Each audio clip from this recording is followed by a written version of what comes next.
Hello दोस्तों, नमस्कार, प्रणाम। हमारे यूट्यूब चैनल अनीता की डोर पर आप सभी का स्वागत है। और आज मैं आपको बहुत ही प्यारा सा गेहूं कटाई गीत सुनाने जा रही हूँ। नाच गीत है। पसंद आए तो लाइक कीजिएगा, शेयर कीजिएगा, कमेंट में बताइएगा कैसा लगा।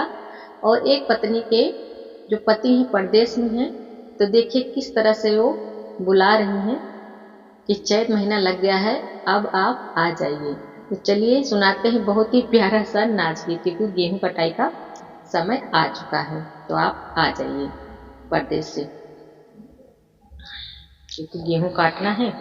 तो चलिए सुनाते हैं, और कैसा लगा कमेंट में जरूर बताइएगा।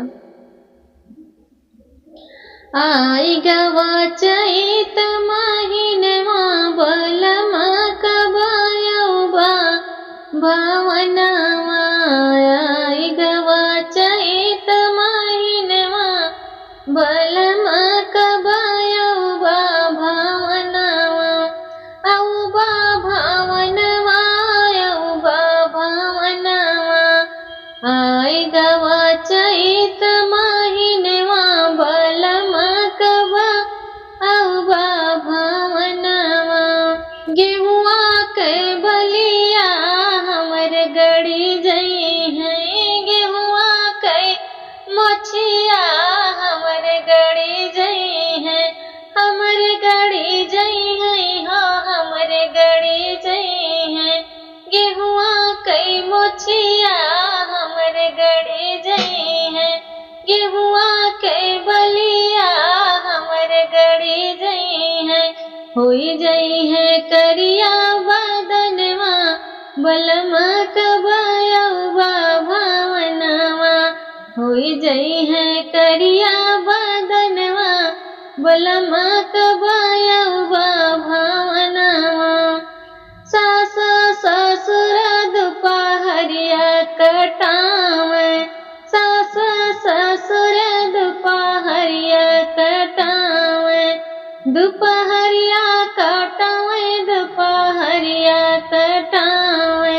सास ससुर दुपहरिया कटावे, चटक चटक लागई घमवा बलमा कबायबा भावनवा।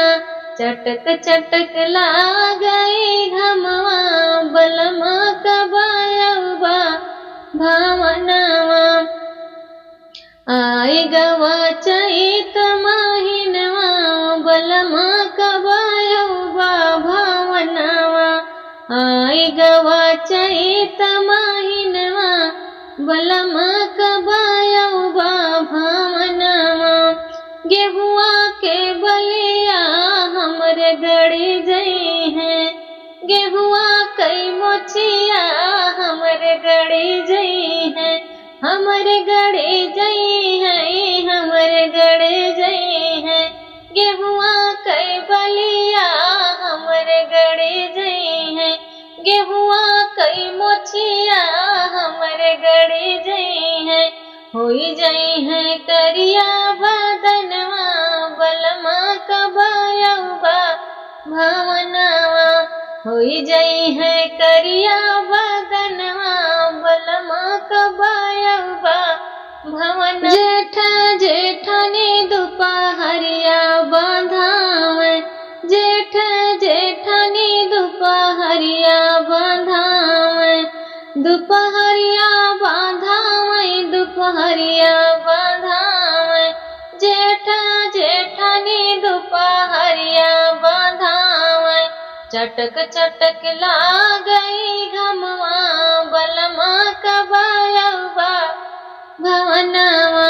चटक चटक लागई घमवा बलमा कबायबा भावनवा।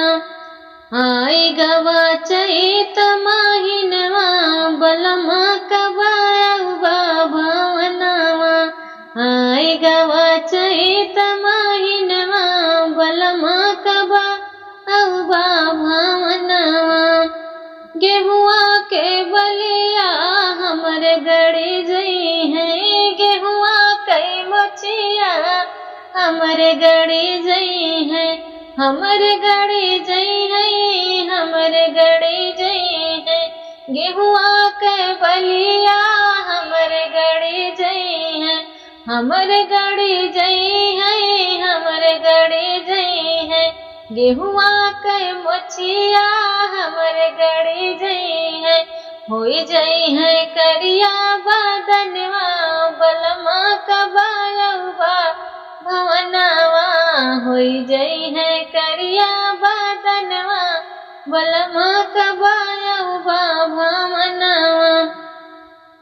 ओ देवर ननद दुपहरिया ढोवावे, देवर ननद दुपहरिया ढोवावे, दुपहरिया ढोवावे, दुपहरिया ढोवावे, अपना छहाई निमिया छैया, बलमा कबायवा भवनवा, अपना छहाई निमिया छैया, बलमा कबायवा भवनवा। चटक चटक लागई घमवा, बलमा कबायवा भवनवा, चटक चटक लागई घमवा, बलमा कबायवा भवनवा। आय गवा चैत माहिनवा, बलमा कबायवा भवनवा, आय गवा चैत माहिनवा, बलमा कबायवा भवनवा। धन्यवाद दोस्तों। जिसके पति परदेश में होंगे उनके लिए यह गीत है।